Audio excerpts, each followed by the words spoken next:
امام ابن اسحاق بیان کرتے ہیں کہ آپ رومی النسل تھے اور آپ کا نسب نامہ اس طرح ہے: ایوب بن موس بن رازح بن عیس یعنی عیسو بن اسحاق بن ابراہیم خلیل اللہ علیہم السلام۔ بعض علماء نے آپ کا نسب اس طرح بیان کیا ہے: ایوب بن موس بن رعویل بن عیس یعنی عیسو بن اسحاق بن ابراہیم علیہم السلام۔ حافظ ابن عساکر رحمہ اللہ نے ایک قول نقل کیا ہے کہ آپ کی والدہ حضرت لوط علیہ السلام کی دختر تھی۔ ایک قول یہ ہے کہ آپ کے والد ان مومنوں میں سے تھے جو حضرت ابراہیم علیہ السلام پر اس دن ایمان لائے جس دن آپ کو آگ میں ڈالا گیا اور آپ معجزانہ طور پر سلامت رہے۔ پہلا قول زیادہ مشہور ہے۔ ہم اس آیت مبارکہ وَمِن ذُرِّيَّتِهِ داود وسلیمان وایوب ویوسف وموسیٰ وہارون اور اس ابراہیم کی اولاد میں سے داؤد اور سلیمان اور ایوب اور یوسف اور موسیٰ اور ہارون ہیں۔ سورہ انعام آیت نمبر 86 کی تفسیر کرتے ہوئے وضاحت کر چکے ہیں کہ ذریت ہی سے مراد ابراہیم علیہ السلام کی اولاد ہے، نوح علیہ السلام کی اولاد مراد نہیں۔ لہذا صحیح بات یہی ہے کہ آپ حضرت ابراہیم علیہ السلام کی آل میں سے ہیں۔ آپ ان انبیاء کرام علیہم السلام میں شامل ہیں جن کا نام لے کر ان پر وحی نازل ہونے کا ذکر کیا گیا ہے۔ اللہ تعالیٰ کا ارشاد ہے، ترجمہ: اے محمد، ہم نے آپ کی طرف اسی طرح وحی بھیجی ہے جس طرح نوح اور ان سے پچھلے پیغمبروں کی طرف بھیجی تھی، اور ابراہیم اور اسماعیل اور اسحاق اور یعقوب اور اولاد یعقوب اور عیسیٰ اور ایوب کی طرف وحی بھیجی۔ سورہ نساء آیت نمبر 163۔ صحیح یہی ہے کہ آپ عیس یعنی عیسو بن اسحاق علیہ السلام کی نسل سے ہیں۔ آپ کی زوجہ محترمہ کے بارے میں ایک قول یہ ہے کہ وہ یعقوب علیہ السلام کی بیٹی لیہ تھیں۔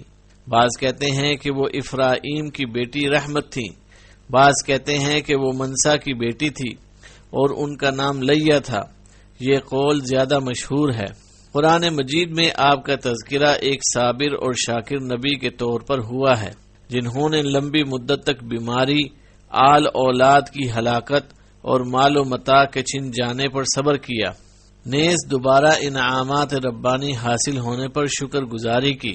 ارشاد باری تعالی ہے، ترجمہ: اور ایوب کو یاد کرو جب انہوں نے اپنے پروردگار سے دعا کی کہ مجھے تکلیف پہنچی ہے اور تو سب سے بڑھ کر رحم کرنے والا ہے، تو ہم نے ان کی دعا قبول کر لی اور جو ان کو تکلیف تھی وہ دور کر دی اور ان کو بال بچے بھی عطا فرمائے اور اپنی مہربانی سے ان کے ساتھ اتنے ہی اور بخشے، اور عبادت کرنے والوں کے لیے یہ نصیحت ہے۔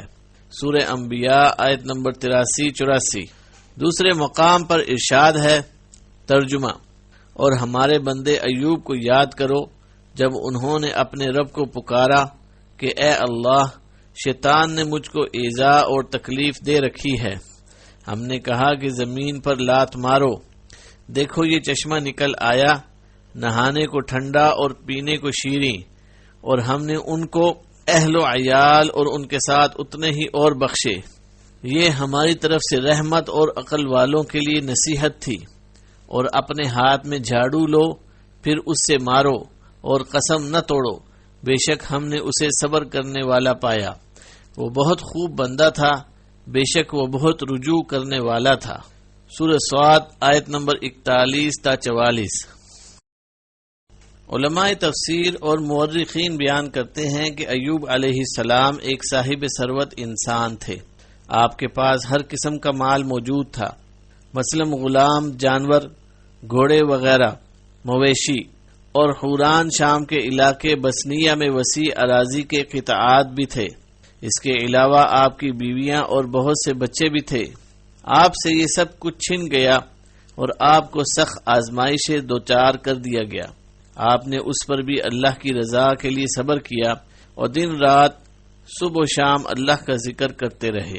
آزمائش کی مدت طویل ہوتی گئی، حتیٰ کہ دوست یار ساتھ چھوڑ گئے اور آپ سے دور دور رہنے لگے، آپ سے ملنا جلنا چھوڑ دیا اس وقت آپ کی خدمت کرنے کے لیے صرف آپ کی زوجہ محترمہ باقی رہ گئی۔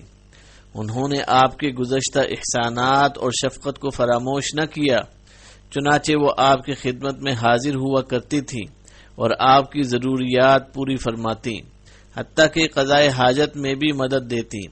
آہستہ آہستہ ان کا مال ختم ہو گیا۔ وہ آپ کی غذا اور دوا کا بندوبست کرنے کے لیے اجرت پر دوسروں کے کام کرنے لگی۔ انہوں نے مال اور اولاد سے محرومی پر بھی صبر کیا اور خاوند پر آنے والی مصیبت کو بڑے صبر سے برداشت کیا۔ کبھی وہ طرح طرح کی نعمتوں سے مالا مال تھی اور ان کا بے حد احترام کیا جاتا تھا، پھر تنگ دستی آئی اور انہیں لوگوں کی خدمت کرنا پڑی۔ اس کے باوجود وہ ثابت قدم رہی۔ نبی اکرم صلی اللہ علیہ وسلم کا ارشاد ہے، سب سے سخت آزمائش انبیاء کرام علیہم السلام پر آتی ہے، پھر زیادہ نیک لوگوں پر، پھر جو ان سے کم درجے کے ہوں۔ مزید ارشاد نبوی ہے، انسان پر اس کے دین کے مطابق آزمائش آتی ہے، اگر وہ دین میں مضبوط ہو تو اس کی آزمائش میں اضافہ ہو جاتا ہے۔ حضرت ایوب علیہ السلام کی آزمائش جس قدر شدید ہوتی گئی، آپ کے صبر، شکر اور استقامت میں اسی قدر اضافہ ہوتا گیا، حتیٰ کہ آپ کا صبر بھی ضرب المثل بن گیا اور آپ کے مصائب بھی۔ بائبل میں حضرت ایوب علیہ السلام کے مال و اولاد ختم ہو جانے اور جسمانی بیماری میں مبتلا ہونے کا واقعہ بہت تفصیل سے بیان کیا گیا ہے۔ اللہ بہتر جانتا ہے کہ اس میں کس قدر باتیں درست ہیں۔ حضرت مجاہد رحمہ اللہ کا قول ہے کہ سب سے پہلے ایوب علیہ السلام چیچک کے مرض میں مبتلا ہوئے تھے۔ آپ کی آزمائش کتنا عرصہ جاری رہی، اس کے بارے میں علماء سے مختلف اقوال مروی ہیں۔ حضرت وہب رحمہ اللہ نے فرمایا، آپ پورے 3 سال اس کیفیت میں رہے، نہ کم نہ زیادہ۔ حسن اور قتادہ رحمۃ اللہ علیہما فرماتے ہیں، آپ کی آزمائش کی مدت 7 سال چند ماہ تھی۔ حضرت حمید رحمہ اللہ فرماتے ہیں، آپ 18 سال بیمار رہے۔ سدی رحمہ اللہ کہتے ہیں، آپ کے جسم سے گوشت جھڑ گیا تھا، صرف ہڈیاں اور پٹھے باقی رہ گئے تھے۔ آپ کی زوجہ محترمہ راکھ لا کر آپ کے نیچے ڈالتی تھی۔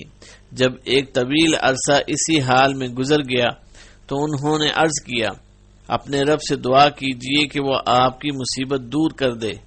آپ نے فرمایا، میں نے 70 سال صحت کی حالت میں گزارے ہیں، تو کیا مجھے اللہ کے لیے 70 سال صبر نہیں کرنا چاہیے؟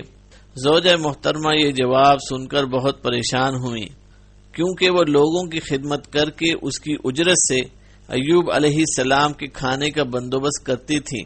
بہرحال اس طرح دن گزرتے رہے۔ ان کی خدمت گزار اور وفا شعار بیوی کے لیے بھی حالات کٹھن سے کٹھن تر ہوتے جا رہے تھے، اور خود حضرت ایوب علیہ السلام کے اپنے خویش و اقارب بھی ان کی سخت آزمائش اور بیماری وغیرہ کو دیکھ کر ان سے سخت بیگانگی برتنے لگے، جو حضرت ایوب علیہ السلام پر بڑی شاق گزرنے لگی۔ بالآخر وہ بارگاہ الہی میں خوب گڑ گڑائے اور صحت و شفا کی دعا کی۔ اللہ تعالی نے دعا قبول فرمائی اور اس چشمہ صافی سے غسل کرنے کا حکم دیا جو ان کی ایڑی مارنے سے جاری ہوا تھا۔ حضرت عبداللہ بن عباس رضی اللہ عنہما بیان فرماتے ہیں کہ اللہ تعالی نے ایوب علیہ السلام کو جنت کا لباس پہنا دیا۔ آپ صحت مند ہو کر جنتی لباس پہن کر ایک طرف بیٹھ گئے۔ آپ کی زوجہ محترمہ آئیں تو پہچان نہ سکیں، بولی، اللہ کے بندے، یہاں جو بیمار تھا وہ کہاں گیا؟ کہیں اسے بیڑیے تو اٹھا کر نہیں لے گئے؟ انہوں نے اس طرح کی کئی باتیں کی تو آپ نے فرمایا، تیرا بھلا ہو، میں ہی ایوب ہوں۔ انہوں نے کہا، مجھ سے کیوں ٹھٹھا کرتا ہے؟ آپ نے فرمایا، تیرا بھلا ہو، میں ہی ایوب ہوں، اللہ نے مجھے میرا صحیح جسم دوبارہ دے دیا ہے۔ حضرت ابن عباس رضی اللہ عنہما بیان کرتے ہیں، اللہ تعالیٰ نے آپ کو وہی مال اور وہی بچے دوبارہ دے دیے جو لے لیے تھے، اور اسی قدر مزید بھی عنایت فرمائے۔ وہب بن منبہ رحمہ اللہ فرماتے ہیں کہ اللہ تعالیٰ نے آپ کی طرف وحی نازل فرمائی، میں نے تجھے تیرے اہل اور مال دوبارہ دے دیے ہیں اور ساتھ اتنے ہی اور دے دیے ہیں، اب اس پانی سے غسل کر لے، تجھے شفا ہو جائے گی، اور اپنے ساتھیوں کی طرف سے قربانی پیش کر اور ان کے لیے مغفرت کی دعا کر، کیونکہ انہوں نے تیرے معاملے میں میری نافرمانی کی ہے۔ لیکن صحیح بات یہ ہے کہ اللہ تعالیٰ نے ان کے بدلے میں اور اہل و عیال عطا کیے اور اس سے 1 گنا زیادہ بھی دیے، جس طرح مجاہد رحمہ اللہ سے منقول ہے۔ حضرت ابو ہریرہ رضی اللہ عنہ سے روایت ہے کہ نبی صلی اللہ علیہ وسلم نے فرمایا، جب اللہ تعالیٰ نے ایوب علیہ السلام کو صحت عطا فرمائی تو آپ پر سونے کی ٹڈیوں کی بارش کر دی۔ آپ انہیں ہاتھوں سے پکڑ پکڑ کر کپڑے میں ڈالنے لگے۔ آپ کو ندا آئی، ایوب کیا سیر نہیں ہوئے؟ آپ نے عرض کیا، یا رب تیری رحمت سے کون سیر یعنی مستغنی ہو سکتا ہے۔ حضرت ابو ہریرہ رضی اللہ عنہ سے روایت ہے کہ رسول اللہ صلی اللہ علیہ وسلم نے فرمایا، ایوب علیہ السلام کپڑے اتار کر غسل فرما رہے تھے کہ سونے کی ٹڈیوں کا ایک جھنڈ آپ پر آ گرا۔ ایوب علیہ السلام مٹھیاں بھر بھر کے کپڑے میں ڈالنے لگے۔ اللہ عز و جل نے آواز دی، ایوب کیا میں نے تجھے اس سے مستغنی نہیں کر دیا جو تو دیکھ رہا ہے؟ انہوں نے عرض کیا، جی ہاں یا رب، لیکن میں تیری رحمت سے مستغنی نہیں ہو سکتا۔ ارشاد باری تعالی اپنا پاؤں مارو کا مطلب ہے کہ زمین پر اپنا پاؤں مارو۔ ایوب علیہ السلام نے حکم کی تعمیل کی۔ اللہ تعالیٰ نے وہاں سے ٹھنڈے پانی کا چشمہ جاری فرما دیا اور حکم دیا کہ اس کا پانی پئیں اور اسی پانی سے غسل کریں۔ چنانچہ اللہ تعالیٰ نے آپ کی تکلیف، درد اور جسم کی تمام ظاہری اور باطنی بیماریاں دور فرما دیں، اور ظاہری و باطنی تندرستی کے ساتھ ساتھ کامل جمال اور بہت سے مال سے بھی نوازا، حتیٰ کہ سونے کی ٹڈیوں کی بارش ہوئی اور دولت اس طرح نازل ہوئی جیسے مینا برستا ہے۔ اللہ تعالیٰ نے آپ کو اہل و عیال بھی عطا فرمائے جیسے ارشاد ہے، اور اس کو اہل و عیال عطا فرمائے بلکہ ان کے ساتھ اتنے ہی اور بھی۔ سورہ انبیاء آیت نمبر 84۔ بعض علماء نے اس کا مطلب یہ بیان کیا ہے کہ وہی فوت شدہ افراد زندہ ہو گئے، اور بعض نے کہا کہ اللہ تعالیٰ نے فوت شدہ افراد کی جگہ اور اولاد دے دی، اور قیامت میں پہلی اور پچھلی سب اولاد جمع ہو کر آپ کو مل جائے گی اپنی خاص مہربانی سے۔ سورہ انبیاء آیت نمبر 84۔ یعنی ہم نے آپ کی مصیبت دور کر دی اور آپ کی تکلیف ختم کر دی، یہ ہماری خاص مہربانی اور احسان تھا تاکہ سچے بندوں کے لیے سب نصیحت ہو۔ سورہ انبیاء آیت نمبر 84۔ یعنی جس شخص کو جسم میں یا مال میں یا اولاد میں ابتلا و مصائب پیش آئیں، وہ اللہ کے نبی حضرت ایوب علیہ السلام کی پیروی کرے، جنہیں اللہ نے اس سے بڑی آزمائش سے دوچار کیا تھا، لیکن انہوں نے صبر کیا اور اللہ سے اجر و ثواب کی امید رکھی، حتیٰ کہ اللہ تعالیٰ نے مصائب دور فرما دیے۔ اس کے بعد ایوب علیہ السلام روم کے علاقے میں 70 سال زندہ رہے اور دین ابراہیمی پر قائم رہے۔ آپ کی وفات کے بعد لوگوں نے دین میں تبدیلیاں کر لیں۔ ارشاد باری تعالی ہے، ترجمہ، اور اپنے ہاتھ میں تنکوں کا ایک مٹھا لے کر مار دو اور قسم کے خلاف نہ کرو۔ سچ تو یہ ہے کہ ہم نے اسے بڑا صابر بندہ پایا، وہ بڑا نیک بندہ تھا اور اللہ کی طرف بہت رجوع کرنے والا تھا۔ سورہ صاد آیت نمبر 44۔ اس کا مطلب یہ ہے کہ حضرت ایوب علیہ السلام نے کسی بات سے ناراض ہو کر یہ قسم کھائی تھی کہ جب وہ صحیح ہوئے تو اپنی بیوی کو 100 کوڑے ماریں گے۔ اللہ تعالیٰ نے انہیں فرمایا کہ اپنی قسم اس طرح پوری کرو کہ 100 شاخہ والی ٹہنی لے کر مارو، آپ کی قسم پوری ہو جائے گی۔ یہ ایک اور خصوصی رعایت تھی اس بندے کے لیے جو تقوی اور اطاعت الہی پر پختہ رہا، اور اس خاتون کے لیے بھی جو اللہ کی رضا کے لیے نیکی کی راہ پر صبر و استقامت سے قائم رہ کر تمام دکھ جھیلتی رہی۔ اللہ ان سے راضی ہو۔ یہی وجہ ہے کہ اللہ تعالیٰ نے اس رخصت کے بیان کے بعد اس کی وجہ ان الفاظ میں ارشاد فرمائی۔ ترجمہ، سچ تو یہ ہے کہ ہم نے اسے بڑا صابر بندہ پایا، وہ بڑا نیک بندہ تھا اور اللہ کی طرف بڑی ہی رغبت رکھنے والا تھا۔ سورہ صاد آیت نمبر 44۔ امام ابن جریر رحمہ اللہ اور دوسرے مورخین بیان کرتے ہیں کہ حضرت ایوب علیہ السلام کی عمر 93 سال ہوئی۔ بعض حضرات نے آپ کی عمر اس سے زیادہ بیان کی ہے۔ امام لیث رحمہ اللہ نے حضرت مجاہد رحمہ اللہ سے ان کا قول روایت کیا ہے کہ قیامت کے دن اللہ تعالی دولت مندوں پر حضرت سلیمان علیہ السلام کے ذریعے سے، غلاموں پر حضرت یوسف علیہ السلام کے ذریعے سے اور مصیبت زدوں پر حضرت ایوب علیہ السلام کے ذریعے سے اتمام حجت فرمائے گا۔ وفات کے وقت آپ نے اپنے بیٹے حومل کو اور ان کے بعد اپنے دوسرے بیٹے بشر بن ایوب کو اپنا جانشین مقرر فرمایا۔ بہت سے لوگ اسی کو ذوالکفل سمجھتے ہیں، واللہ اعلم۔ آپ کا یہ بیٹا جس کو بعض حضرات نے نبی قرار دیا ہے 75 سال کی عمر میں فوت ہوا۔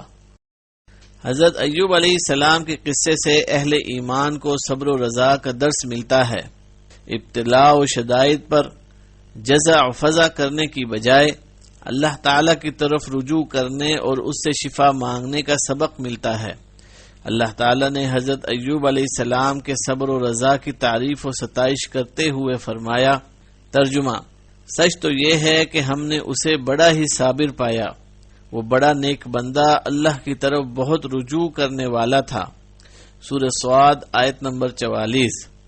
حضرت ایوب علیہ السلام کو اللہ تعالی نے ہر قسم کے اموال، مویشی، چوپائے، غلام اور وسیع و عریض زمین کے علاوہ کثیر اولاد سے نوازا تھا۔ پھر اللہ تعالی کی طرف سے آزمائش آ گئی اور یہ سارا مال و اسباب ختم ہو گیا، صرف ایک غم گسار بیوی باقی بچی۔ پھر آپ کے جسم کا بھی مرض کی شکل میں امتحان شروع ہو گیا، حتیٰ کہ آپ کو شہر سے باہر ایک ویرانے میں پناہ لینی پڑی۔ یہ دور ابتلا 18 سالوں پر محیط رہا، مگر اس عرصے میں آپ نے کبھی شکوہ و شکایت کو زبان پر نہ آنے دیا، بلکہ صبر و شکر کے پیکر بن کر اپنے رب کی طرف التجا و دعا کرتے۔ بالآخر آپ کی آزمائش ختم ہوئی اور اللہ تعالی نے آپ کے صبر و شکر پر پہلے سے بھی زیادہ مال و اولاد عطا فرمائے۔ ارشاد باری تعالی ہے، ترجمہ: ایوب کی اس حالت کو یاد کرو جبکہ اس نے اپنے پروردگار کو پکارا کہ مجھے یہ بیماری لگ گئی ہے اور تو سب رحم کرنے والوں سے زیادہ رحم کرنے والا ہے، تو ہم نے اس کی سن لی اور جو دکھ انہیں تھا اسے دور کر دیا اور اس کو اہل و عیال عطا فرمائے، بلکہ ان کے ساتھ ویسے ہی اور بھی اپنی خاص مہربانی سے، تاکہ سچے بندوں کے لیے سبب نصیحت ہو۔ سورہ انبیاء آیت نمبر 83 اور 84۔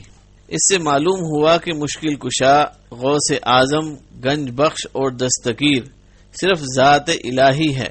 مشکلات اور مصائب میں صرف اسے ہی پکارنا چاہیے۔ نیز امتحان و آزمائش میں صبر و رضا کا مظاہرہ کرنا چاہیے۔ صبر و شکر کرنے والوں کو رب العالمین اپنی خصوصی عنایات سے نوازتا ہے۔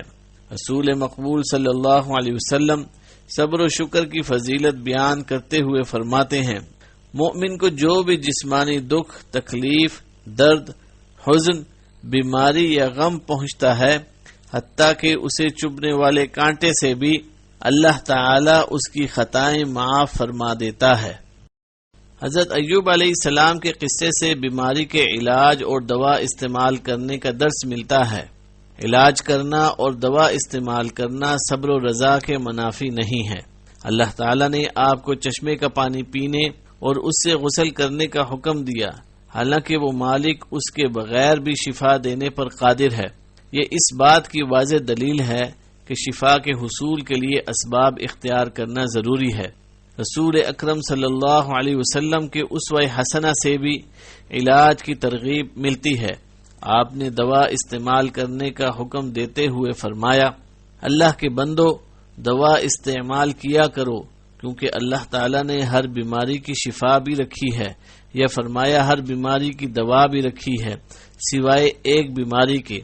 صحابہ نے عرض کی، اللہ کے رسول وہ کیا ہے؟ آپ نے فرمایا بڑھاپا۔ آپ نے امت کے لیے صحت بخش دوائیں بھی تجویز فرمائی ہیں جو اس بات کا ثبوت ہیں کہ علاج کرنا اور کرانا ضروری ہے۔ آپ نے کلونجی کے فوائد بیان کرتے ہوئے فرمایا، سیاہ دانے کلونجی کو استعمال کیا کرو، کیونکہ اس میں موت کے سوا ہر بیماری کی شفا ہے۔ اس کے علاوہ نبی کریم صلی اللہ علیہ وسلم شہد کو بے حد پسند کرتے تھے اور بیماریوں کے علاج کے لیے اسے تجویز فرماتے تھے، کیونکہ ارشاد باری تعالی ہے فیہ شفاء للناس، اس میں لوگوں کے لیے شفا ہے۔ سورہ نحل آیت نمبر 69۔ لہذا نبی صلی اللہ علیہ وسلم فرماتے ہیں شفا 3 چیزوں میں ہے، پچنے لگوانے میں، شہد کے پینے میں اور آگ سے داغ لگوانے میں، لیکن میں اپنی امت کو داغ لگوانے سے منع کرتا ہوں۔ حضرت ایوب علیہ السلام کے قصے سے مومن خامدوں کو اپنی بیویوں سے حسن سلوک کا درس ملتا ہے۔ حضرت ایوب علیہ السلام حالت صحت اور مالی فراوانی کے ایام میں نہایت نیک سلوک کرتے تھے، پھر حالات نے پانسا پلٹا تو وفا شعار بیوی کے سوا سب لوگ آپ کو چھوڑ گئے۔ صالح بیوی نے تنگی توشی کے ایام میں آپ کی خدمت میں کوئی فروگزاشت نہ کی۔ ایک دن کسی بات پر آپ ناراض ہو گئے اور قسم اٹھائی کہ صحت یاب ہونے پر انہیں 100 کوڑے بطور سزا ماریں گے۔ آپ صحت یاب ہوئے تو اللہ تعالیٰ نے آپ کی وفا شعار زوجہ محترمہ کے لیے سزا میں خصوصی ذریعے سے تخفیف کرا کے مومنوں کو ایماندار وفا شعار تنگی توشی کے ساتھی ازواج کے ساتھ نیک سلوک کرنے کی ترغیب دلائی ہے۔ رسول اکرم صلی اللہ علیہ وسلم مومنوں کو بیویوں سے حسن سلوک کی ترغیب دیتے ہوئے فرماتے ہیں تم میں سے بہترین شخص وہ ہے جو اپنے گھر والوں کے لیے بہترین ہے، اور میں تم میں سے اپنے گھر والوں کے لیے بہترین ہوں۔